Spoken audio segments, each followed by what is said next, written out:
evening, or good morning, or good whenever the time is that you're watching this.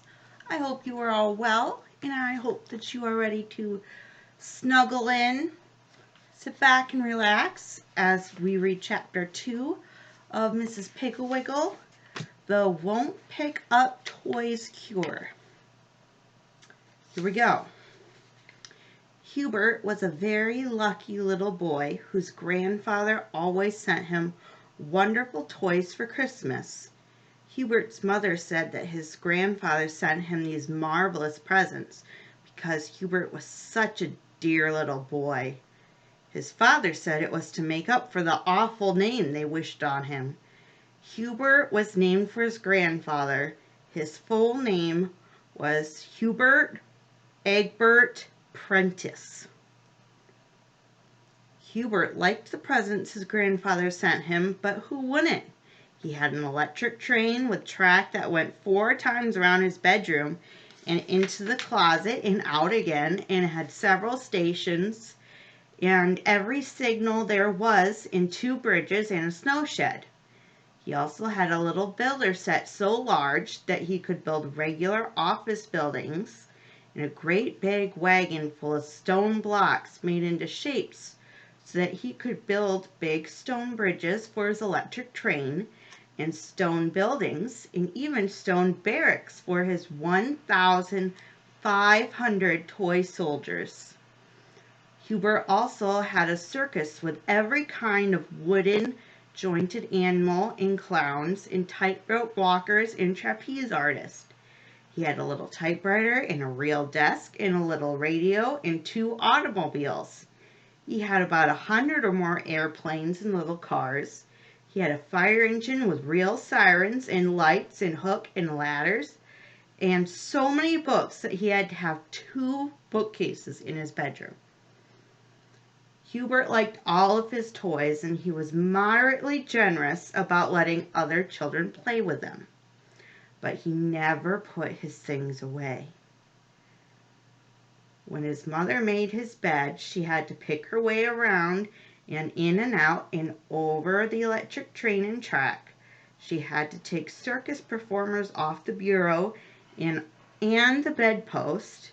She had to pick up books that had been thrown face down on the floor.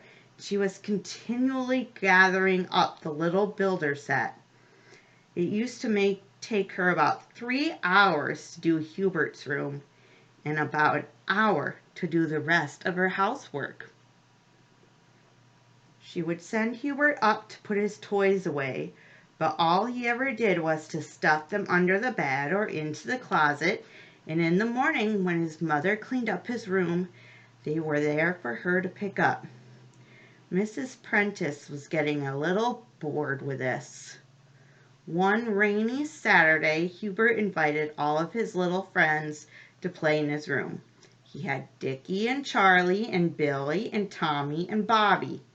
They got out every single toy that Hubert owned and played with them, and then, just before dinner, they all went home and left the mess. Hubert's mother didn't know a thing about this until the next morning when she went in to make Hubert's bed. Then she just stood in the doorway and looked. The electric train track went under the bed 5 times, and under the bureau, and under the chairs, and around the desk, and into the closet. All along the track were bridges and buildings of the stone blocks, and whole towns built from the little builder set. On the bed, and under the bed, and on the bureau were the circus tent, the animals, the clowns, the tightrope walkers, and the trapeze artists.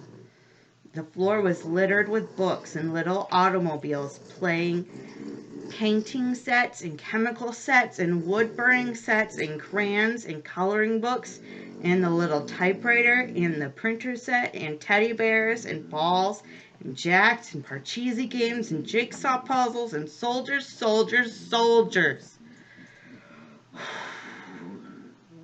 Perspiration broke out on Hubert's mother's forehead. She began to feel faint, so she closed the door and slowly walked downstairs. She took 2 aspirin tablets, then telephoned her friend Mrs. Baggs and said, Hello, Mrs. Baggs. This is Hubert's mother, and I'm so disappointed in Hubert. He has such lovely toys. His grandfather sends them to him every Christmas, you know. But he does not take care of them at all. He just leaves them all over his room for me to pick up everything. Mrs. Baggs said, "Well, I'm sorry, Mrs. Prentice, but I can't help you because, you see, I think it's too late." "Why? It's only 9:30," Hubert's mother said. "Oh, I mean late in life. You see, we started Ermintrude picking up her toys when she was 6 months old. A place for everything and everything in its place, we always told Ermintrude. Now she's so neat that she becomes hysterical if she sees a crumb on the floor." "Well, I certainly hope she never sees Hubert's room," said Mrs. Prentice dryly. "She'll probably have a fit." And she hung up the phone. Then she called Mrs. Moohead. "Good morning, Mrs. Moohead. Does Gregory pick up his toys?" "Well, no, he doesn't," said Mrs. Moohead. "But you know, Gregory is rather delicate, and I feel that just playing with his toys tires him so much that I personally see that all his little friends put away the toys before they go home." "Well, that's a splendid idea," said Hubert's mother. "But I'm trying to train Hubert, not his playmates." "Well, of course, Hubert is very strong and healthy, but Gregory is intelligent." "Is he?" Mrs. Prentice crossly said, because she resented the inference that her son was all brawn and no brain. "Oh dear," squealed Mrs. Moohead. "I think Gregory is running temperature. I must go to him."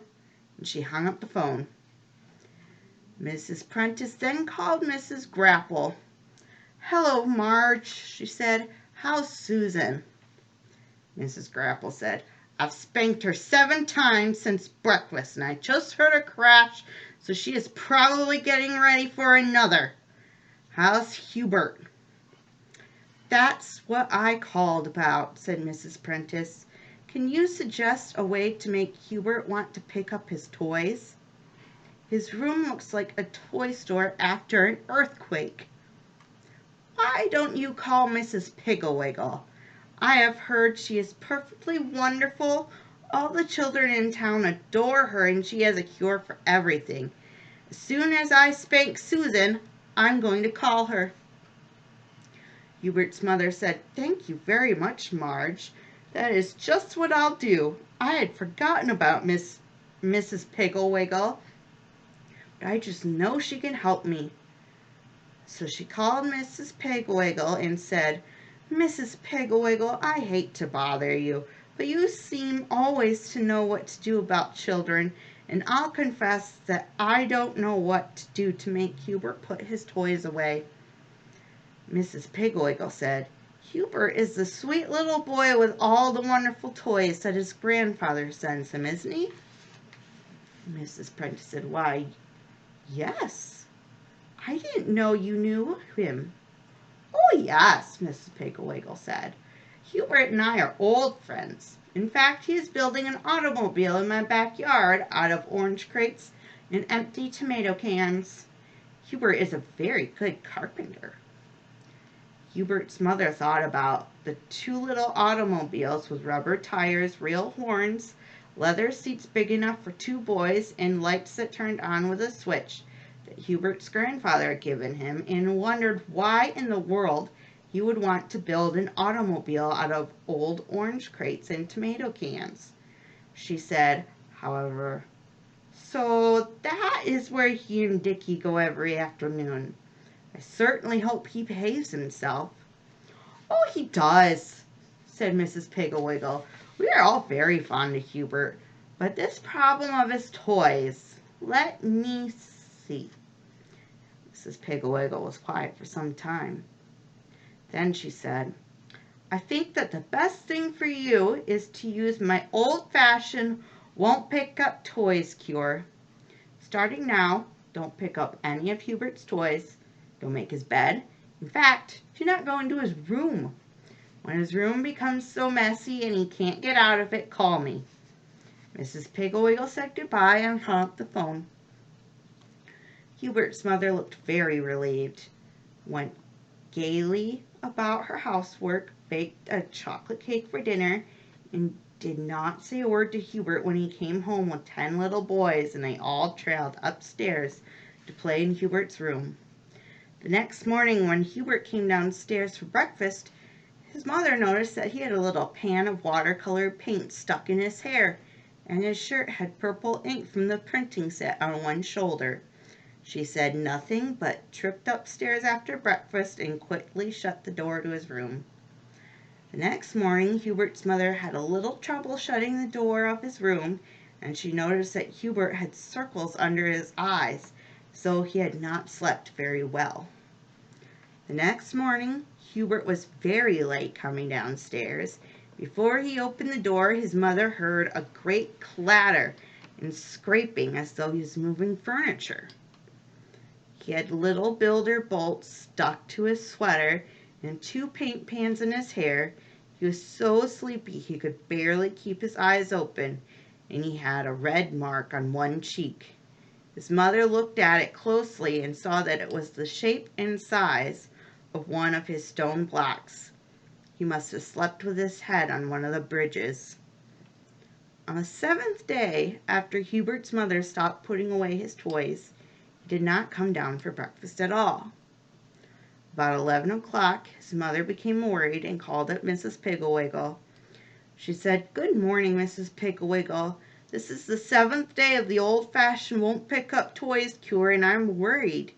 Hubert has not come down at all this morning."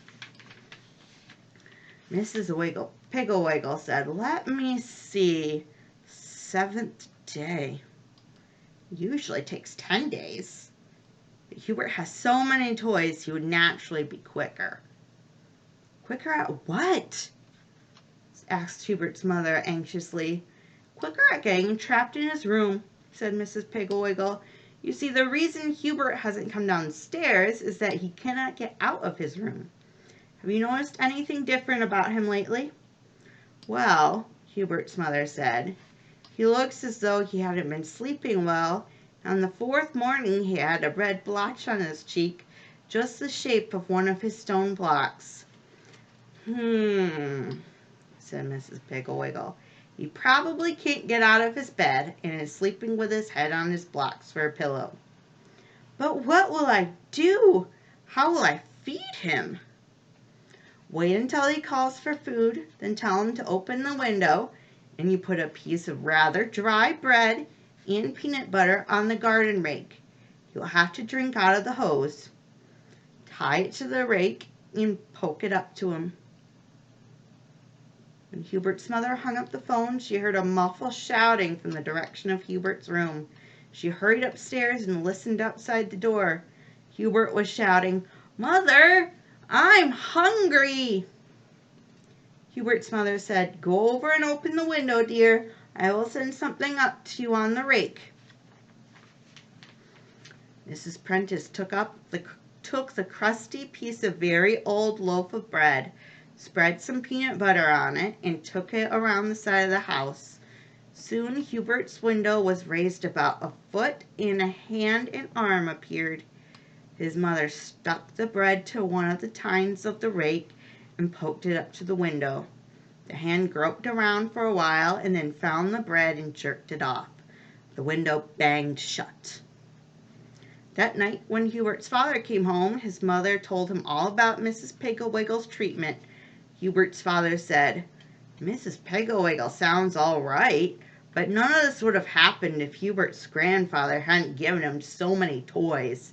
When I was a boy, all I needed to have a good time was a little piece of string and a stick. Why, Oh, not that old string and stick routine again, John. Anyway, now that Hubert has the toys, the picture's changed." Mr. Prentice hid his face behind the evening paper and said, "Something smells delicious. "Is it Irish stew, I hope?" "Yes, dear," said Hubert's mother, worrying how she was going to serve Irish stew to Hubert on a rake. She finally put a potato on one prong, a carrot on another, an onion on another, and a piece of meat on the last three. The window was open only about 3 inches, but the hand grabbed the food. After dinner, Hubert's father tied the hose to the rake and held it up while Hubert put his mouth to the window, opening and tried to get a drink of water. It was not very successful, but he managed to get a few drops. Mrs. Prentice was worried. The next morning she knocked on Hubert's door and said, "Hubert, what are you doing in there?" Hubert said, "I got a bear pen out of the bureau drawers, and my bed's the mother bear's house, and my train runs under the bed 13 times now." "Hubert, dear, don't you think you should try and come out soon?" said his mother. Hubert said, "I don't want to come out. I like it in here. All my toys are out, and I can play with them any old time I want. This is fun." His mother went downstairs and called Mrs. Piggle. Mrs. Piggle said, "Oh, but he will want to come out. Wait and see." That afternoon, about 2 o'clock, there was music on the street, and children's voices laughing and calling, and pretty soon, right past Hubert's house, marched Mrs. Piggle and all the children, and right behind them came the circus parade. Hubert managed, by putting one foot on the bureau drawer and the other in a freight car of his train, to get up to the window and look out. He waved to Mrs. Piggle and she called, "Hurry, hurry, Hubert. We're going to march all over town, and then we're all going to the circus." Hubert turned around quickly with the idea of getting to the door and joining the fun, but the freight car went scooting under the bed, and the bureau drawer tipped over and hit him smartly on the shins. Hubert began to cry and to try and kick his way to the door, but everything he kicked seemed to hit back. He kicked a building, and a big block fell on his toe. He kicked at a little builder office building, and it fell over and clouded him on the back of the head. He kicked a book, and it hit a lamp, which fell and knocked a heavy wooden elephant off the bedpost and onto Hubert's shoulder. He could hear the music of the circus parade growing fainter and fainter, and so he bawled louder and louder. Then he heard a tapping at his window. He crawled over and reached out, and it was the rake with a note on it. He took the note, and opened it. It said, "The only way you can get out of that trap is to put everything away where it belongs. If you hurry, we will wait for you. Your friend, Mrs. Piggle." Hubert began by finding the little builder box. He took down an office building and put each piece in its right place. Then he put away the stone blocks, then the train tracks, the circus, the soldiers, the paints, the chemical sets, the printing press, the books, the fire engines, the automobiles. He played little games, pretending that he was racing someone to see who could find the most parts of a game the quickest.